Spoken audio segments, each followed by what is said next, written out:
আজি ভিডিঅ'টো অলপ স্বাস্থ্য ৰক্ষাৰ কথা ক'ম আৰু অলপ অৰ্থনৈতিক স্বাৱলম্বিতাৰ কথা ক'ম। আচলতে মই এঠাইলৈ যাবলৈ সাজু হৈছোঁ, কিন্তু তাৰ আগতে মইনো ৰাতিপুৱা কি খাওঁ, হয় নাই?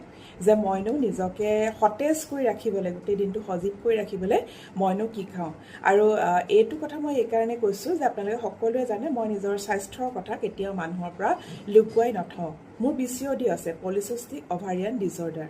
আৰু পলিচিষ্টিক অভাৰিয়ান ডিছঅৰ্ডাৰ থকা মানুহৰ কি হয়, ইনচুলিন ৰেজিষ্টেঞ্চ থাকে। গতিকে তেওঁলোকৰ বহুত বাছি খাবলগীয়া হয়। অকণমান মানে খোৱাটো ইফাল সিফাল হ'লেই বা অকণমানতে তাৰমানে বহুত ওজন বাঢ়ি যাব পাৰে, অথচ আমি ওজন সদায় একদম মানে নিৰ্ধাৰিত জোখত ৰাখিবই লাগে। গতিকে বহুত মই এক্সাৰচাইজ কৰোঁ, বহুত খোজ কাঢ়োঁ, জঁপিয়াওঁ, দৌৰোঁ, বহুত এইবিলাক কৰোঁ, নাচোঁ, এইবিলাক মই বহুত কৰোঁ। কিন্তু তাৰ উপৰিও মই নিজৰ খোৱাৰ ক্ষেত্ৰতো খুব সচেতন। যেতিয়া মই ঘৰত থাকোঁ তেতিয়া মই গোটেই দিনটোত অলপো মই কাৰ্বহাইড্ৰেট থকা বস্তু যেনেকৈ ধৰক ভাত, ৰুটি, এনেকুৱা ধৰণৰ কাৰ্বহাইড্ৰেট থকা বস্তু মই নাখাওঁ।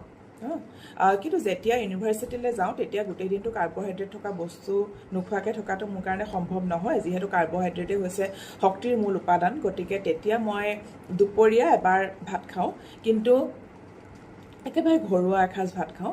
কিন্তু অন্য সময়ত কি কৰোঁ, মই এনেকুৱা শনি দেওবাৰবোৰত বা বন্ধৰ বাৰবোৰত মই কি কৰোঁ, একেবাৰে কাৰ্বহাইড্ৰেট একেবাৰে নোখোৱাকৈ থাকোঁ।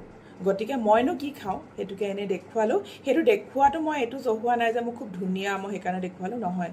মই এইকাৰণেহে দেখুৱাইছোঁ যাতে মোৰ নিচিনাই যিসকল নাৰী PCODৰ সৈতে যুঁজি আছে তেওঁলোকে যাতে এনেকুৱা ডায়েট চাৰ্ট ফ'ল' কৰিব পাৰে। কাৰণ ওজন নিয়ন্ত্ৰণত ৰখাটো PCOD থকা মহিলাৰ কাৰণে কিমান বেছি প্ৰত্যাহ্বানজনক সেইটো মোকে সোধক। মই একো নোখোৱাকৈ থাকিলেও, সুদা পানী খাই থাকিলেও কেতিয়াবা মোৰ ওজন বাঢ়ি যায়। গতিকে মই খুব কষ্ট কৰি নিজৰ ওজন নিয়ন্ত্ৰণত ৰাখোঁ। যথেষ্ট মই ব্যায়াম কৰোঁ, নাচোঁ, দৌৰোঁ, জঁপিয়াওঁ, যথেষ্টখিনি কৰোঁ।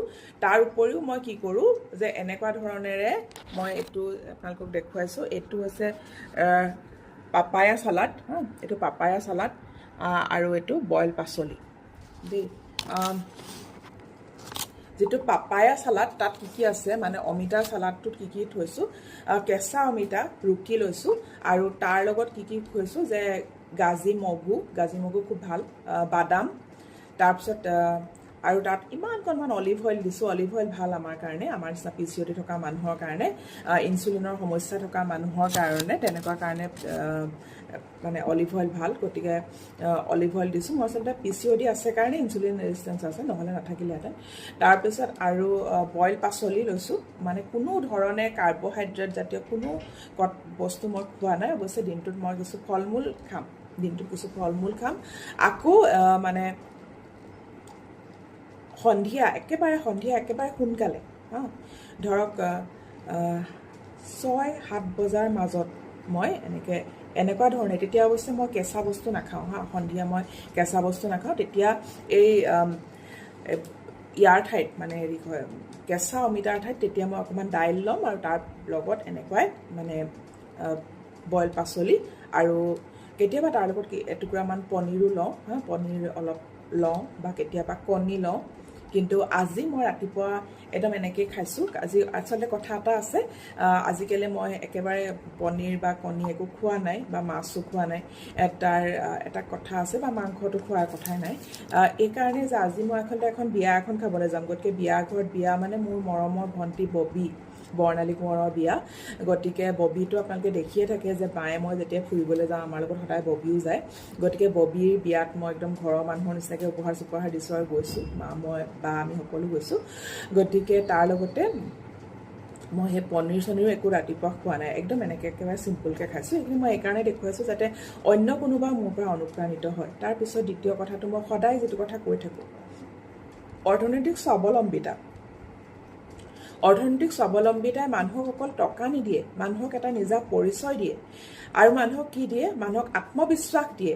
জীৱনৰ সকলো ক্ষণতে একদম মানে দৃঢ় হৈ থাকিব পৰা অদম্য মনোবল দিয়ে। আৰু মই যে এতিয়া ইমান মানুহক সহায় কৰি আছোঁ, কালি 15 আগষ্ট আছিল। 15 আগষ্টত মই মোৰ এজন প্ৰাক্তন ছাত্ৰক, অসমীয়া বিভাগৰ নহয়, বেলেগ এটা বিভাগৰ এজন প্ৰাক্তন ছাত্ৰক মই কি কৰিছোঁ, মই তেওঁৰ BEdৰ এডমিশ্যনত 5,000 টকা কম হোৱাৰ কাৰণে মই 5,000 টকা দিছোঁ। তাৰপিছত যিসকলে মোক মানে ঘৰুৱাভাৱে জানে তেওঁলোকে জানে যে মই মোক পাতি লোৱা ককাইদেউ এজন বৰ্তমান মুম্বাইত কৰ্কট ৰোগত আক্ৰান্ত হৈ আছে।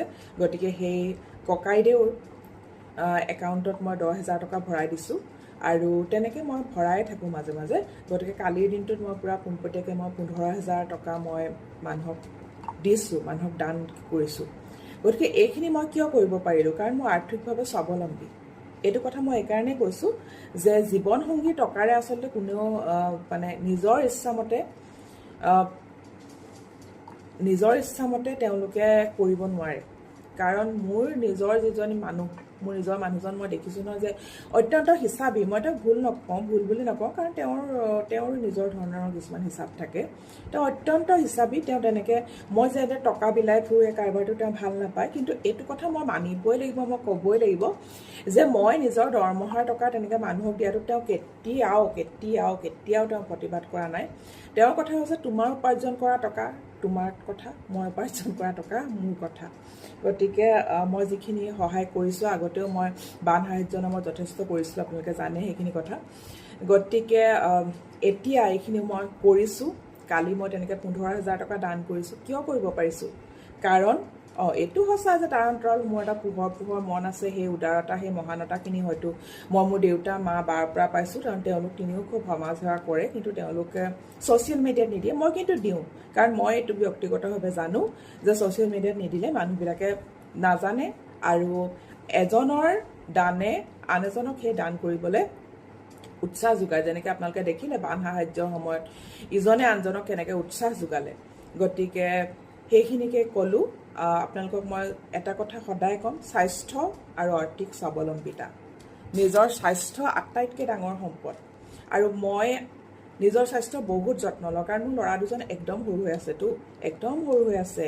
সিহঁতে বহুত যোগ আছে পাছ কৰি ওলাবলৈ, তাৰপিছত চাকৰি পোৱা এইবোৰ কিমান দিন আছে। গতিকে মই সিহঁতৰ দায়িত্ব লৈছোঁ যেতিয়া মোৰ ল'ৰা দুজনৰ, মই সিহঁতক মোৰ পুত্ৰ হিচাপে মানি লৈছোঁ যেতিয়া, মই মাতৃ হিচাপে নিজৰ দায়িত্বখিনি পালন কৰিব লাগিব। তাৰ কাৰণে নিজক মই সুস্বাস্থ্যৱান কৰি ৰাখিব লাগিব। এইটো সঁচা যে মই যিহেতু আৰ্থিকভাৱে স্বাৱলম্বী, গতিকে মোৰ সকলো জমা টকা তেওঁলোকে পাব।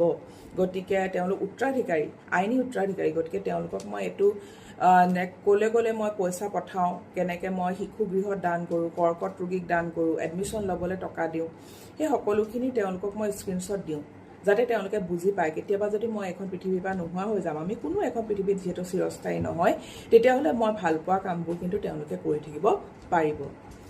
গতিকে এইখিনিকে ক'লোঁ। পুনৰবাৰ কওঁ, আৰ্থিক স্বাৱলম্বিতা আৰু নিজা পৰিচয় অবিহনে মানুহৰ জীৱন কীট পতংগ সদৃশ।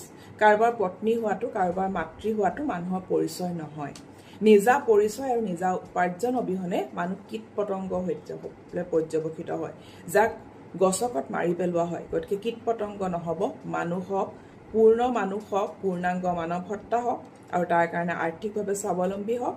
আৰু এটা খুব প্ৰয়োজনীয় কথা মই ক'লোঁ, সেইটো হৈছে এনেদৰে নিজৰ স্বাস্থ্যৰ যত্ন ল'ব। ধন্যবাদ। ইয়াকে কৈ আজিলৈ সামৰিছোঁ। বহুত মৰম।